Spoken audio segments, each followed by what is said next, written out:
Do you ever wonder if you've been marked?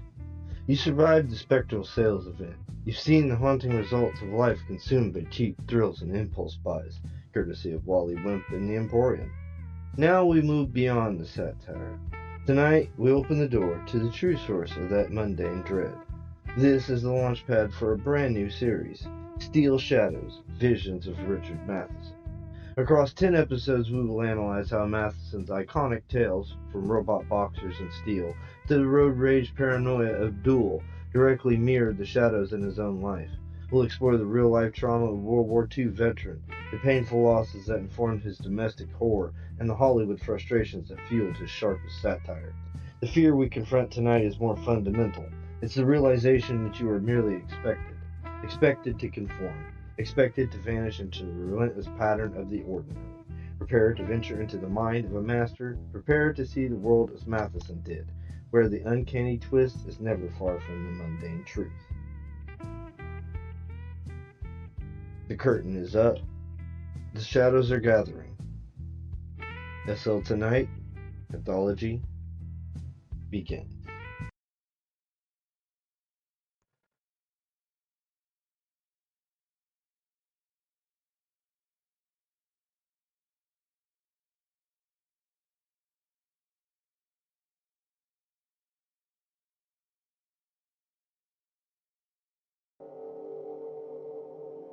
Good evening, seekers of the timeless, and welcome to SL Tonight, where we unravel the haunting genius of Richard Matheson, the horror pioneer who penned 14 novels and 16 Twilight Zones. I'm Felix Lebesky, your host for Steel Shadows, Visions of Richard Matheson, a series celebrating the man whose stories lampoon his career. World War II horrors fueling moral twists, faith, doubts, birthing existential dread. In the 1950s, Matheson was in California, scripting for the Twilight Zone, inspired by his Christian upbringing clashing with war's brutality. The Traveler grew from that tension, a tale of time travel to the Crucifixion, reflecting his aim to question divine justice through a personal lens. Published in 1954 in Amazing Stories, it captures his skill at blending history with horror, drawn from his fascination with biblical narratives and the unknowable. Let's step back in time. Here's The Traveler. Silent snows descended like a white curtain as Professor Paul Jarvis hurried under the dim archway and onto the bare campus of Fort College. His rubber-protected shoes squished against the thin slush as he walked. He raised the collar of his heavy overcoat almost to the brim of his pulled-down fedora. Then he drove his hands back into his coat pockets and clenched them in fists of chilled flesh. He strode as rapidly as he could without getting the icy slush on his trousers and ankles. Clouds of steam puffed from his lips as he pressed on. He looked up a moment at the high granite face of the Physical Science Center far across the wide campus. Then he lowered his almost colorless face to avoid the cutting wind and hurried on around the path, his feet carrying him past the line of skeletal trees whose branches stood brittle and black in the freezing air. The wind seemed to push him back from his destination. It almost seemed to Jarvis as if it were battling him. But that was pure imagination, of course. Keen desire to be over preliminary steps only made them seem harder. He was anxious, and in spite of endless self-examination and preparation, the thought that he would soon witness excited him, far beyond the power of wind to chill or snow to whiten, or mind to caution. Now he was past the edge of the huge building, shielded Jarvis from the wind, and he raised his dark eyes. In his pockets, his hands flexed impatiently, and he felt a strong inclination to break into a run. He must watch himself. If he appears too excitable, they might change their minds about letting him go. They had responsibilities, after all. He took a deep breath and let the cold air into his lungs. Once the initial fascination had gone, he'd been his old rational self. It was the uniqueness of the situation that was upsetting his usual balance, but it was ridiculous to be this anxious. He pushed through the revolving door into the building and almost sighed with pleasure as a warm air rushed over him. He took off his hat and shook the drops onto the marble floor. Then he unbuttoned his coat as he turned right and started down the hallway. His rubber squeaked as he walked. To think, the idea probed at his brain. In less than a half hour, it will happen. He shook his head at the inexplicable import of it. Never mind, he told himself. Control yourself, that's all. You'll need self-control to resist the pummel of false sentiment. Near the end of the hall, he stopped in front of a door, half blonde wood, half frosted glass. His eyes moved briefly over the printed words before he pushed in. Dr. Phillips, Dr. Randall. A blank space recently scratched out, and underneath it in neat red letters the word chronotransposition. You understand clearly then, said Dr. Phillips in an urgent voice. You are make no attempt to affect your surroundings in any way. Jarvis nodded. We have to emphasize that, Dr. Randall spoke for the sheriff. It's the essential point. Any physical imposition on your surroundings might be fatal to yourself and, he gestured, to our program. I quite understand. You can depend on my discretion. Randall nodded once. He held up his hands and drew the fingers together nervously. I suppose you know about Wade. I've heard rumors, but nothing specific. Professor Wade was lost in the last transposition, Dr. Phillips said soberly. The chamber returned without him. We must assume he is dead. That was early in September. It was taking us 2 months to convince the board to let us try again. If we failed this time, well, that's the end of it. I see, Jarrett said. I hope you do, Professor. I hope you do, Dr. Phillips broke in. A great deal is at stake. Well, let's not depress him any more, Randall said with a tired smile. I think you also know you're about to see something a lot of people would willingly give their lives to see. I know it, Jarrett said. I also know a lot of people are fools, I thought. Shall we go, then? Randall asked. The footsteps of the 3 men echoed in the hallway as they walked towards the apparatus laboratory. Jarrett kept his hands in his coat pockets and did not speak except to make brief replies to their questions. Randall was telling him about the time screen. We've discarded the chamber as a dangerous vehicle to travel. You will travel in a circular energy screen which will render you invisible to the people of the sea. The screen can be broken by you, but I think we've made it clear how perilous that can be. You will please remain within the screen boundaries, Phillips emphasized. You must understand that. Yes, Jarrett said, I understand. As an added measure, though, you will communicate with us through chest speak. This will give us the information as you see it. And also, if you feel any uneasiness, any premonition of danger to yourself, why, you will need to tell us and we'll bring you back immediately. At any rate, your visit, shall we say, will not exceed 1 hour. An hour, Jarrett thought. More than enough time to dispel the fallacies of the ages. With your health, your education, and your background, Randall was saying, you should have no difficulties. One thing I've wondered, Jarrett said, what makes you pick out this particular event instead of any other? Randall shrugged. Maybe because it's almost Christmas. Sentimental rot, Jarrett thought. They pushed through the heavy metal doors in the apparatus laboratory, and Jarrett saw graduate students moving around the middle platform set on conductor bars arranged like ties. The white frock students were setting up and adjusting what appeared to be colored spotlights, all pointed in one spot on the platform. Phillips went into the control room and Randall led Jarrett to the platform and introduced him to the students. Then he checked the platform and the lights while Jarrett stood by, nervous in spite of self-regimentation, heartbeats trembling in his lean body. Wait, watch now, he told himself. No emotional involvement. There, that's better. This is exciting, yes, but only as a scientific accomplishment. Remember, the wonder is in the visiting and not the moment I am to visit. Years of study have made that quite clear. It's nothing. That's what he kept telling himself as he stood there on the platform, his hands shaking, watching the lab disappear, as though it were blotted away. And then his heart pounded violently, and being able to stop the pounding, grasped for words. Words that were, it's nothing. Nothing. It's only an execution, only an execution, only. I'm standing on Golgotha. It's about 9 o'clock in the morning, the skies are clear, and no clouds, the sun is bright. The place, the so-called place of Skull, is a bare, unvegetated eminence about half a mile from the walls of Jerusalem. The hill is to the northwest of the city on high, uneven plain which extends between the walls of the city and 2 valleys of Kedron and Hinnom. It's a very depressing location, something akin to an unkempt city lot in Roman times. Where I stand, I can see discarded garbage and even animal excrement. A few dogs are foraging in the garbage. Quite depressing. The hill is deserted except for 2 Roman soldiers. They're putting the upright stakes into the ground, hammering them with mallets into the holes they've dug. Looking around, I can see a few people straggling up the hill. Apparently, they want a good spot to watch the execution. You always find those kinds of people, I guess. It's warm here. I can feel the heat through the screen. Smell, too. It's most offensive. There are large flies around. They move in and out of the energy stream without seeming to be blocked. I suppose that means people will do the same. That's correct, Professor. Wait, I can see a cloud of dust. A procession is coming this way. About 10 to 15 soldiers, I judge, and there are 3 men. 2 quite burly ones in the lead. In the rear is... It's him. The dust is hiding him. The 2 soldiers here are finished with their stakes. They're putting on their armor. Now they're buckling on their swords. One of the people asks them how soon it will start. The soldier says soon enough. Now they're... Something wrong? No, I'm just watching. I'm sorry, I should be talking. It's a little hard to remember. Well, apparently the legend about Simon of Cyrene is factual. The last man, him, dropped to the earth on his knees. Those crossbeams, they must weigh almost 200 pounds. The man can't get up, now the soldiers are beating him. He can't rise, too weak, I guess.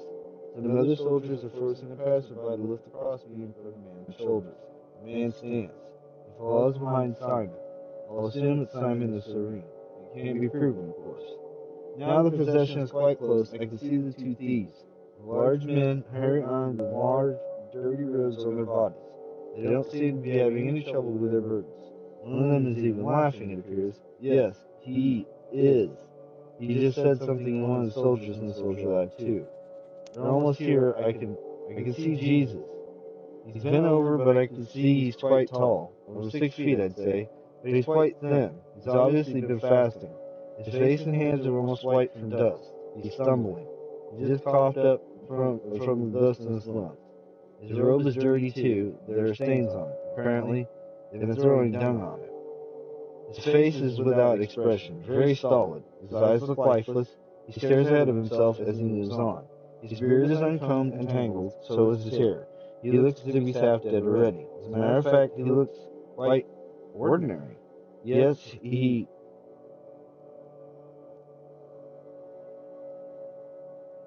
Professor Juris, they're here now. I'm standing about 7 yards away from the stakes. I can see the 3 men quite clearly. I can even see the wounds around the head of Jesus. Again, I can only assume that the wounds were made by a crown of thorns, I mean. One can't be sure. The gouges appear to be still oozing blood. His temple and hair are caked with it. There's even a line of blood running down his left cheek. It looks terrible, quite terrible. I wonder if the man knows what it's like to be crucified. They're stripping his clothes off.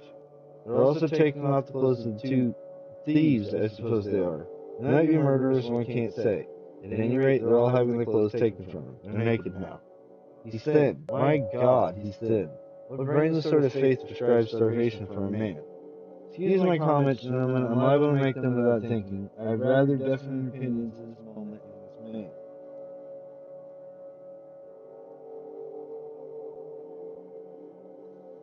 Jesus is quite emaciated, muscular though, quite well built, well fleshed, and he'd look almost excellent. Now I can see his face a little better. It's rather handsome. Yes, under ideal circumstances, this man might be extremely handsome. One might then understand his magnetic control over people, his seeming aura of supernatural prescience. What's happening, Professor? The soldiers are forcing the 3 men on their backs. Their arms are being extended along the crossbeams, and are they being lashed? Or they are being... Oh, good God, can you hear the sound of it? Oh my God, right through their palms. Sickening practice. These ancients certainly have their foul ways. This crucifixion business, a horrible thing. A man can last 3 or 4 days if his constitution is strong enough. If he survives the impeding circulation, the headaches, the hunger, the racking cramps, hemorrhage, syncope of the heart, either hunger or thirst will get them, probably thirst. Hope in heaven they don't practice crucifixion, that brutal beating to death of mallets. History says nothing of it in this case, but how can anyone know?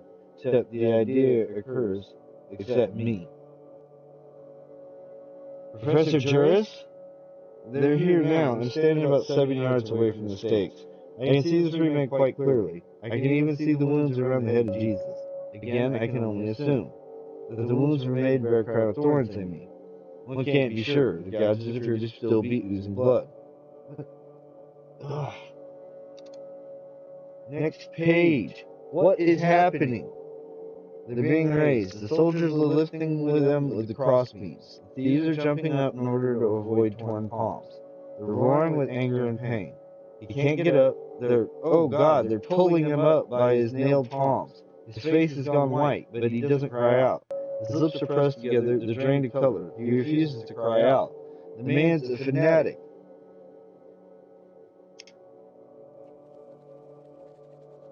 Is the place crowded, Professor? No, there's no one around. The soldiers are keeping people away. There are few people, but none closer than 30 yards. A few men, and yes, some women, three I see together, that could possibly be the three mentioned by Matthew and Mark. But no one else. I see no man who could be John, no woman who could be mother of Jesus, and I'd recognize Mary of Magdalene. No one but those three women. No one seems to care, that is. The rest apparently are here for the show. Good God, how this scene has been garbled and obscured by pious gilding. I can hardly express how dreary it all is, how common and ordinary. Not that killing a man this way is ordinary, but, well, where are the portents, the signs, the miracles? Biblical dribble. What's happening, Jairus? Well, he's been put up. The cross is, of course, not at all as pictured in religious rite. It's really a low wooden structure resembling the letter T. The stem was already in the ground, as I said, and the crossbeam was put on top of it, nailed and lashed. The feet of the three men are only inches from the ground. That serves the purpose as well as if it were many feet. And speaking of feet, the feet of the three men were lashed, not nailed to the stake. And between their legs is a spar, a peg, that supports their bodies. They'd rather expect one under their feet, too. Apparently I'm wrong on that count. It is bizarre, though, how people in our time can believe a man weighing, well, it must be at least 170 pounds, could hang from a cross merely by nails to palms and feet. They attribute to the human flesh far more durability than it possesses. Now the soldiers are...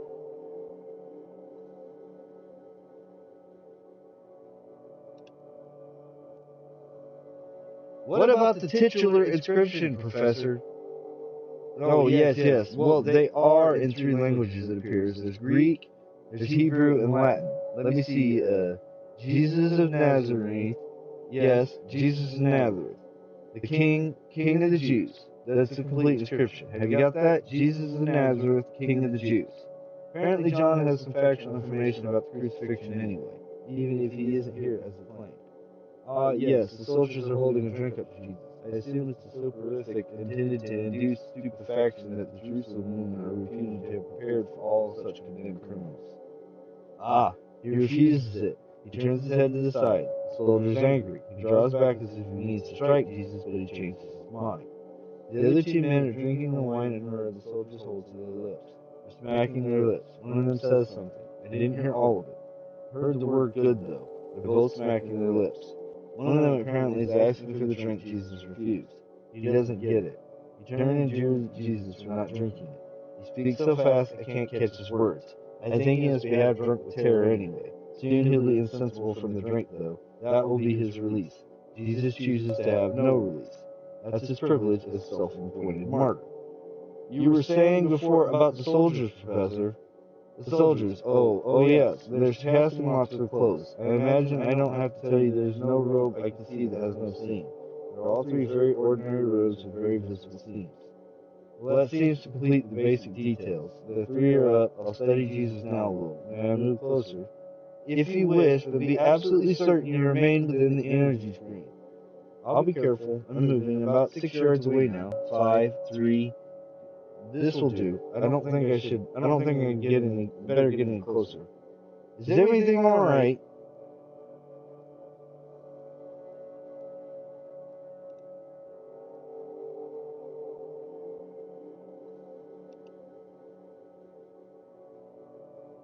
Quite alright. I am a little nervous, that's all. After all, this is Jesus. I almost feel as if he can... Well, that's absurd. How powerful a hold superstition holds on the mind. Yes, he's quite young, in his 30s, I judge. As I said, in good health and green. He might be a stunning figure. He might even understandably be taken for some sort of messianic deliverer. His skin is clear, dirty of course, but clear.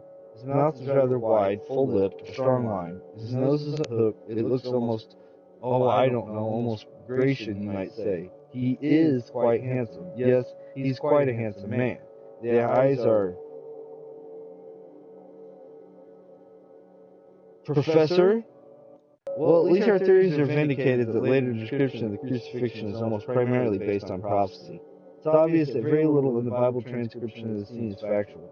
There is no John, no mother of Jesus, no mother Mary Magdalene, no others supposed to be here. I have heard no words from Jesus. No one has jeered at him except that thief, and that was only because the thief was angry he didn't get second drink of drugged wine. And there are no signs. No, I think we can safely say that the later chroniclers, intent on substantiating the old psalm auguries, put together the account of the crucifixion with Old Testament and Latin. These psalms, the 22nd, 31st, 38th, 69th to the 4th, plus Christian imagination, made the crucifixion something quite different from what it actually was, from what it is as I stand here. Oh. What is it, Professor? He just spoke. He spoke. He said Eloi. He said God in his own language. His face is white and drawn, lines of pain on it. His face is so gentle. Even now, in this moment of terrible pain, he undoubtedly auto-suggested hypnosis, easily affected due to his exhaustion and emotional fervor. I'm sure the poor dead man must feel some sort of violent ecstasy of pain. Maybe he doesn't even feel pain at all. Perhaps his heightened body functioning, his exacerbated adrenaline flow, prevent feeling. It's perfectly feasible. His eyes are. Are there any signs of natural disorder, Professor Jarvis? I assume you refer to the earthquake recorded or the dark skies of the tombs rent open or half a dozen other things spoken about in the Bible or other sources. No, I'm afraid not. No dark skies, the sun is still very bright and very hot, and the ground is as steady as a rock. The records err slightly. Obviously, the authors of the records weren't satisfied with this and decided to add religious significance to otherwise unreligious moment. Hand of God and all that rot. It makes me furious, really. Isn't the moment enough in itself? Isn't it terrible and violent enough for, the damn pedantry of... Professor, are you alright? What? Are you alright? Are you feeling ill? I'm quite well, thank you. What's happening? Professor? Those eyes. My God, they're so hurt. Like a father who's been beaten by his own children, yet who still loves his children, who's been set upon by loved ones and stripped and beaten and nailed and humiliated. Is there no... Professor, I'm alright. I'm quite alright. It's just that it is upsetting. This man has done nothing, and oh my God, there's a fly on his lips. Get off! What's happening, Professor Jarvis? Are you... They're giving him a drink. He must be horribly thirsty. The sun is so hot, I'm thirsty myself. The soldier just dipped the sponge in a pail of Posca. The soldier's drink of vinegar and water. Now he's put the sponge on a broken reed which was lying on the ground. He touches the sponge to the mouth of Jesus. He sucks the sponge. His lips tremble. It must taste horrible, bitter and warm. God, why don't they give him a real drink, some cool water? Have they no pity for the... Professor, you better get ready to come back now. You've been gone almost 40 minutes already. You've done what's to be done. No, don't take me back yet. Not just yet. A little while. Just a little while. I'll be alright. I swear I'll be alright. Just let me stay here with him. Don't take me, not now, please. Professor Jarvis, his eyes. Oh my God in heaven, they're looking at me. He sees me. I'm sure of it. He sees me. We're bringing you back. No, not yet. Don't get out of the screen. Out of the screen? Yes, maybe I can. I could. You're coming back. No, I'll break the screen if you try to bring me back. I'll go through it. I swear I will. Don't touch me. Professor, stop it. I've got to stop them. I'm here. I can save him. I can. Why can't I take him into the screen with me and take him away? Jarvis, use your head.